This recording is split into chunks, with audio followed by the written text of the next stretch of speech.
ဘဝခရီးလျှောက်လန်းတဲ့အခါမှာထာဝရချမ်းသာဖို့အရေးဘာကိုဖော်ပြရမလဲလောကလူသားတွေဟာဘာကိုအဖော်ပြုနေကြသလဲလို့ဒီကမ္ဘာလုံးမှာရှိကြတဲ့တတ္တဝါတွေကိုချီပေါ့အားလုံးလူတွေဟာအဖော်မဲ့နေကြတာတော့မဟုတ်ဘူးအဖော်နဲ့နေကြတာမိသားစုနဲ့နေတယ်မိတ်ဆွေသင်္ဃဟအပေါင်းအသင်းတွေနဲ့နေတယ်တငယ်ချင်းတွေနဲ့နေတယ်ဒါလူရဲ့သဘာဝအရာပြောရမယ်ဆိုလူဟာအဖော်မရှိဘဲနဲ့မနေတတ်တဲ့တတ္တဝါမျိုးလို့ပြောအောင်တခြားတတ္တဝါတွေကြည့်လိုက်မယ်ဆိုလို့ရှိရင်လေအဖော်နဲ့ပဲနေကြတာ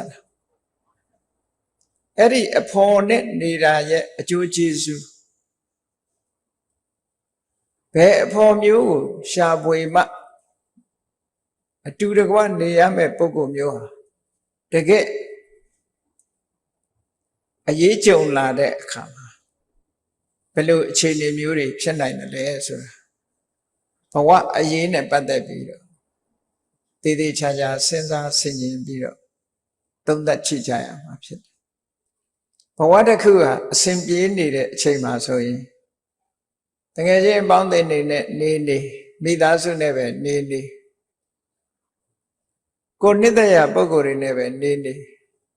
ဘဝခရီးမှာအစဉ်ပြေးနေကြတာဒီလိုအပေါင်းအသင်းတွေကမကောင်းဘူးလားလို့ဒီလိုပြောတာတော့မဟုတ်ဘူးအပေါင်းအသင်းတိုင်းမကောင်းတာတော့မဟုတ်ဘူးကောင်းတဲ့အပေါင်းအသင်းတွေလည်းအများကြီးရှိတယ်တူပြန်လှန်အကျိုးပြုပြီးတော့နေချတာ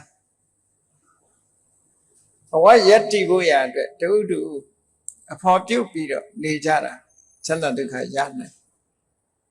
သို့တော့စဉ်းစားရမှာကရာသက်ပံတစ်သလုံး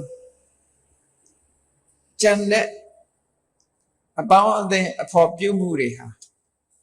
ထာဝရချမ်းသာဒုက္ခကိုပေးနိုင်သလားမပေးနိုင်ဘူးလားဆိုတာအလေးနဲ့စဉ်းစားမြတ်စွာဘုရားဟောတဲ့တရားတော်တွေကိုလိုက်နာပြီးတော့လေ့လာသုံးသပ်ဆင်ခြင်ကြည့်မယ်ဆိုလို့ရှိရင်မြတ်စွာဘုရားရဲ့ဆုံးမသွန်သင်ချက်တွေအင်မတန်မှတ်သားစရာကောင်းတယ်ဘုရားဆုံးမတဲ့တရားတော်တွေဟာတကယ်တော့ဒီကနေ့ခေတ်ပြောတဲ့ religion ဆိုတဲ့ဘာသာတရားမျိုးမဟုတ်ဘူးအဆုံးမဩဝါဒဘဝမှာနေနည်းထိုင်နည်းတစ်ခု way of life လို့ဆိုရမယ်